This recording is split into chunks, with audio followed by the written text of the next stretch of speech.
What's up in War Eagle War Report family? Your guy Ike Jones back with another morning drop, and today we are talking about offensive line. How can Auburn get better in the trenches in year two under offensive line coach Jake Thornton?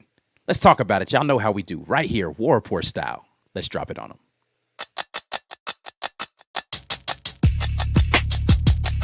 You are now listening to the War Report.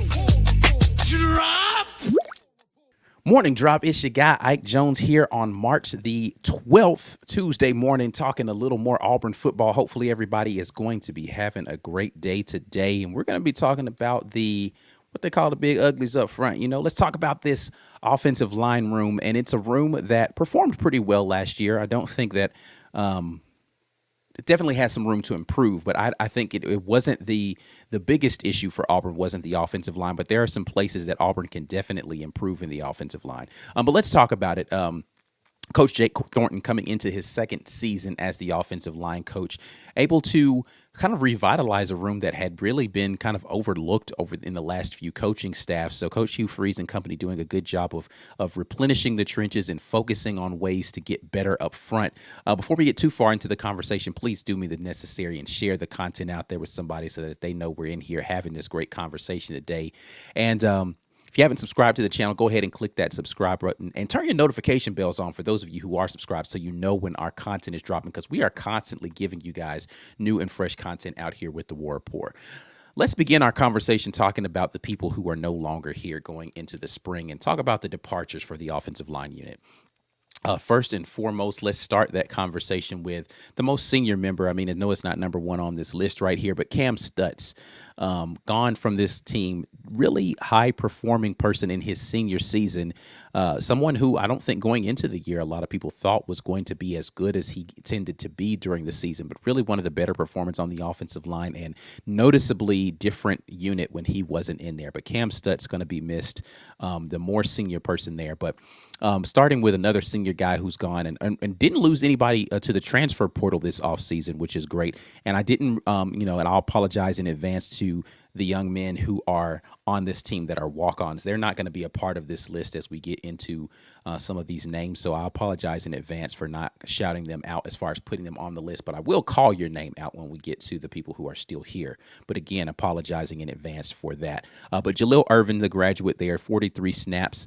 You can see there he wasn't the best performer up front, but he definitely has a more than the 43 snaps. He was a good reserve center for Auburn over the last few years, so going to be missed as far as his experience in that room, but no longer on the team. Gunnar Britton, who was the transfer over from Western Kentucky, just the one season at Auburn, is now graduated. 791 snaps last year, a lot of experience missing from that position with him no longer being there. We already talked about Cam Stutz, and then Avery Jones, who started the season at center, the transfer over from East Carolina, formerly North Carolina as well, but he was the center, and 402 snaps, and you can see the ratings there of what he's going to be departing with going out for his contributions there on the line. But definitely going to miss those contributions, particularly Avery Jones, Cam Stutz, and Gunnar Britton. Those were guys that were playing a significant amount of minutes. Now, Auburn fans not really sad about the center position, and we'll definitely talk about the emergence of one Connor Lew when we get into the folks that are going to be returning. But Avery Jones, the center position's in good hands with Connor Lew coming up here. But Avery Jones did provide a lot of experience and some stability of what they wanted at that position.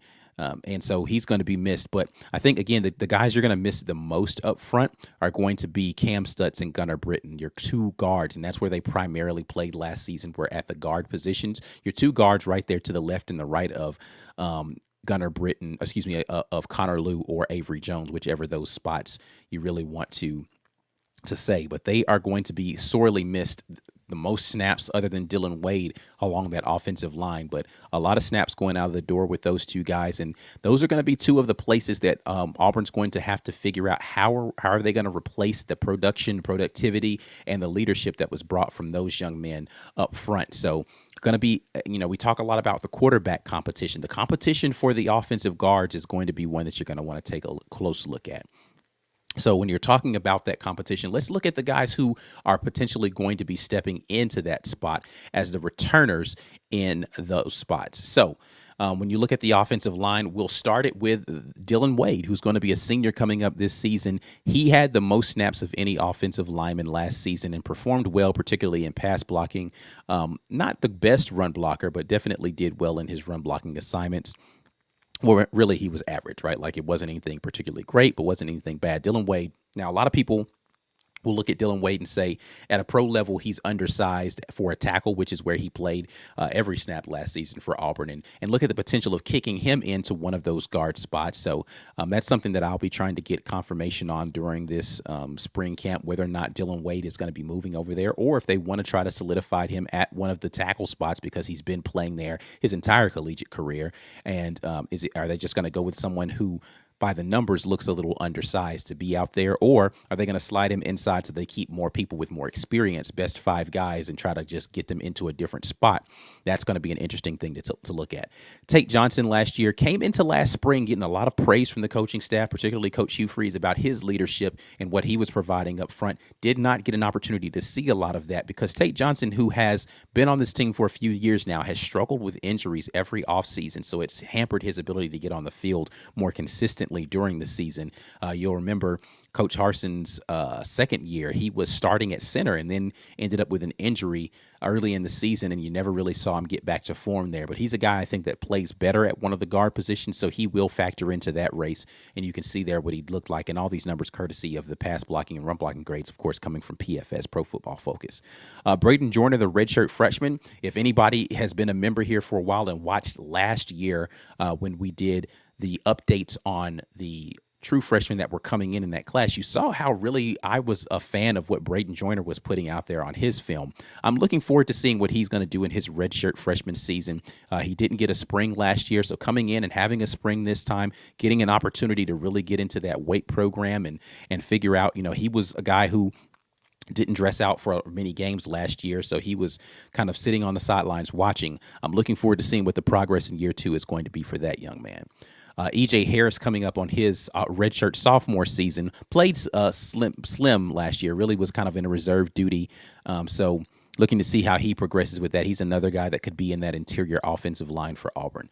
Jaden Muskrat is a guy who got his opportunities at times last season. He was the transfer over from Tulsa. So he and Dylan Wade both came over from Tulsa. So he's still there. Played sparingly, but did get a few opportunities, really more so in mop-up duty or kind of in, somebody went down and got hurt type of situation, but played a decent amount of snaps. Did not perform the best. He was actually one of the lower graded ones, particularly in pass protection last season and the opportunities that he had, but he was at the tackle spot. So going to be interesting to see where he is in the two deep rotation when we come out of spring, because the tackle is one that I think that it's kind of an open competition. Like we know, and when we get to the additions, we'll talk about what Percy is going to bring to that spot. I keep wanting to call him Percy Miller, and I did that one other show, and I apologize. But Percy Lewis, what he's going to be doing, he's definitely going to factor into that. Isaiah Miller was another guy who got to play a lot. He's next here on this list. He played the vast majority of the snaps at the opposite tackle from Dylan Wade last year. Struggled a bit in pass protection, and, you see here from the numbers, he actually was one of the worst of the guys who played significant snaps, run blockers. So he's a guy that, came up from the JUCO level, has the ideal size. I heard a lot about how he's changed the way his body looks this year, so hopefully he'll be able to be a little bit quicker out there on the exterior and won't lose any of the power that he needs to be able to push people in the run game. But Isaiah Miller is a guy who's going to look to try to lock up one of those offensive tackle spots. We already talked about Connor Liu, and he is definitely the guy at the center position. I think that that's one of those his job to lose type of things right now. So looking forward to see him progress. As you see there, pass blocking grades were amazing for a true freshman, and he still has a lot to grow on. I expect big things from him coming up next year. Clay Whedon is a guy I think that has been forgotten in this room. He's another guy who, people were excited about him flipping back over from Michigan State when he was out there last season as a freshman. He will be a redshirt freshman coming up into this season, and looking for him to factor in as well into that interior offensive line spot. So there's a lot of bodies that can potentially slide in there and play some minutes, and looking forward to seeing how Coach Thornton rotates those guys and gets them opportunities. Jeremiah Wright, another guy who every offseason his name comes up as a guy who needs to get more opportunities, and every offseason really he's dealt with injuries. So he's another guy who really injuries has hampered his ability to play more consistently and really get himself into a space where he's able to play and refine his craft. And you see there from the numbers, he hasn't really performed the best, and this is really just last season's numbers.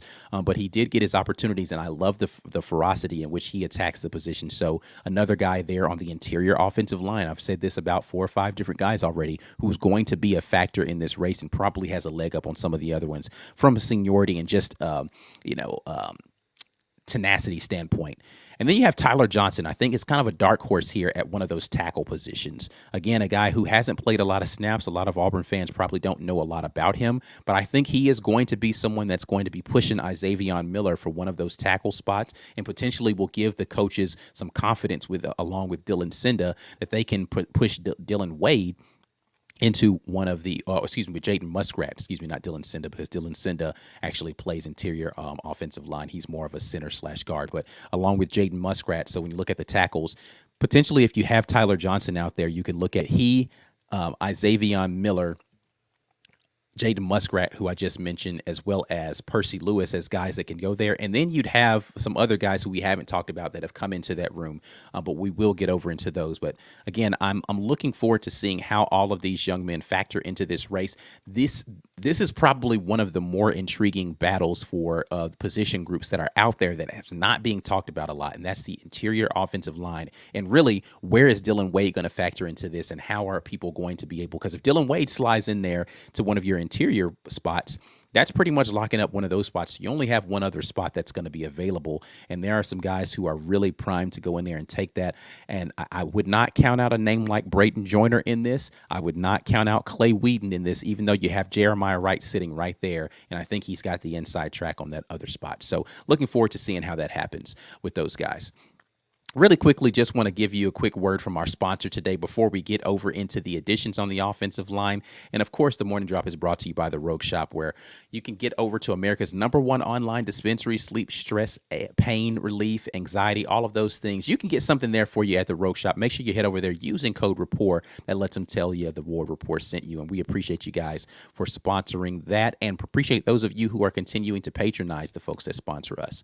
Let's get back into our conversation, though, and talk a little bit more about the offensive line. There's only 3 names to bring up here.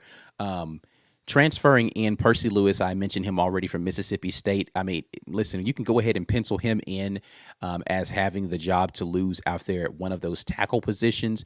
He comes in as a guy who has a lot of snaps under his belt there. Not a lot, but a decent amount of snaps at Mississippi State. He was a rotational guy there. The biggest thing that Coach Hugh Freeze said about him is he's really only played the air raid in college, so he's got to learn how to play in a slightly different system that's going to have some more solidified blocking assignments, particularly in the run game. When we talk about the way those runs are going to be set up, as opposed to it being strictly kind of a pass call, and then the quarterback decides whether it's going to be a handoff. So he's got some things that he needs to learn, but I think from a size and physicality perspective, you can go ahead and pencil him in at one of those tackle positions. And then you've got the true freshman coming in, Favor Edwin, who, raw athletic prospect, but not someone who I would anticipate doing much more than redshirting this season. And then lastly, you have Seth Wilford, the guy's coming over from Snow College, who is going to be another one that I think is going to be an interesting proposition, because I think they're going to look at him as potentially kind of like a redshirt guy as well. If he factors in, great. And if he doesn't, then they'll just try to preserve him and have him for depth and ready for the next season. But he is a guy who I think has some potential to be able to factor into this. But I wouldn't, of the additions, I really think the only person that you're really looking at getting any significant looks as far as snaps coming up this spring and factoring into a race into the fall is going to be Percy Lewis. And so that brings me to the conversation of, after the spring, who is the guy that has the most to prove? And this is always the question I want to ask you all. I know there probably aren't a lot of strong opinions about offensive line out there, but listen, if we're going to put the offensive line and hang them out to dry all the time, let's start to have conversations around who the guys need to be up there that are protecting your quarterbacks and making sure that you have the rush lanes to be able to operate and have a good running attack. right? So who are the guys that need to prove something this spring in particular, where it's kind of like a put up or get out type of thing, right? Or put up or sit the bench kind of thing. And I think you have to start that conversation with a guy who I am a big fan of, and that's Jeremiah Wright. He's a guy who has bounced around from offensive line to defensive line, and he's had his opportunities out there, and he really hasn't been given a lot of shots. And during the game, he seems to always, come in later in the season, and people are like, why isn't this guy playing more snaps? Because you see him go out there and bullying people and all this sort of thing, but he's getting injured a lot, and he just really hasn't found his proper footing. And I think this is a season where if he doesn't work for him this spring, I don't know that there's going to be any other opportunities for him to be able to get in there absent of someone else getting benched or an injury happening. So I think Jeremiah Wright needs to exit this spring with a firm spot in the 2 deep at one of those interior lineman positions in order for him to be in a really good spot. I think this spring is a big one for Jeremiah Wright as far as his future in collegiate athletics in Auburn University is concerned. Next up, I'm going to say it's Isavion Miller, most to prove this time. He didn't have the greatest showing when he was out there, and I think that there's a couple of guys breathing down his neck to be able to get out there and play at the tackle position. This is going to be a crucial spring for him. I'm not saying that that's a guy who is going to transfer after this spring, but I am saying that he needs to really put a stranglehold on this position for yourself in this spring in order to make sure that there is a 5 that this staff is going out of spring really trusting to say, I think we have a solid 5. Now we just need to build our depth behind them. He's a guy that I expect to step up and really be in one of those spots. And the last name that I'll mention here, I think, is a guy who I don't know that he necessarily has a lot to prove, but he is getting on up there in eligibility and has had a lot of injury issues, and that's Tate Johnson. Tate Johnson is a guy who has not had a lot of snaps in his collegiate career, again, mostly because redshirt freshman injury, all of those things. He needs to stay healthy for this spring in order to continue to be a guy, because that interior offensive line room for years has been over-recruited, if we're being honest. There's just been a lot of guys that have been there on the interior offensive line, and he hasn't had an opportunity to really shine there. And because he's kind of a guy that can move around a lot, he needs to be able to come in and prove that he's a guy that they're worth giving an opportunity to come in and really perform. Now, I said I was going to mention some other guys that are here that were walk-ons. Harrison Clemmer, redshirt freshman. I want to make sure I mention that young man. He is definitely on the team going into spring. Evan Richards is still on the team, another walk-on guy that I want to make sure gets a mention out here as we're talking offensive line. Don't want to look over those 2 young men that are there and have an opportunity, even though they are walk-ons. Hey, listen, you can earn a scholarship, go out there and prove it. 6'4", 308 when you talk about Evan Richards, so he's definitely a guy from a size perspective that can factor in. 6 foot 260, Harrison Clemmer, a little bit smaller, right? So I'm not sure that he's ready to take that step unless he's going to put on some more weight. I think at 260, he probably is the smallest offensive lineman that is out there. So maybe that's a guy who needs to still bulk up a little bit more. But as far as most to prove, again, I'm going to go Jeremiah Wright. I'm going to go Isavion Miller, and I'm going to go Tate Johnson. Those young men need to show something this offseason, particularly this spring, in order to put themselves in a good position going into the fall. But that's it. I want to hear your opinions on that. Make sure you let me know right down there in the comment section who are the guys that you're looking to step up. And if you were to today, I know a lot of people want to ask me this question, and I usually punt on it, but if you were today to say who you think the starting 5 is going to be for the offensive line, who would you put out there right now? Let me know your thoughts on that. As always, again, the morning drop is brought to you by the good folks over at the Rogue Shop. Make sure you head over there using code RAPPORT. When you do, that lets them know the War Report sent you. But I'm out of here. You guys like this video before you get out of here. Subscribe to the channel if you haven't already, and make sure you are sharing the content with somebody you know, and that lets them know that the War Report's out here doing great things. We'll be back at you with another morning drop tomorrow, but until then, and as always, War Eagle.